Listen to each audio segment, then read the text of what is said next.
श्रियकान्ताय कल्याणनिधये निधयेऽर्तिनाम् श्रीवेङ्कटनिवासाय श्रीनिवासाय मङ्गलम्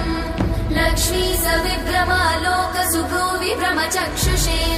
चक्षुषे सर्वलोकानां वेङ्कटेशाय मङ्गलम् श्रीवेङ्कटाद्रिशृङ्गाग्रमङ्गलाभरणाङ्गये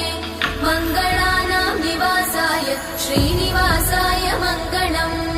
सर्वावयव सौन्दर्य सम्पदा सर्वचेतसां सदा सम्मोहनायास्तु वेङ्कटेशाय मङ्गलम् नित्याय निरवध्याय सत्यानन्दचिदात्मने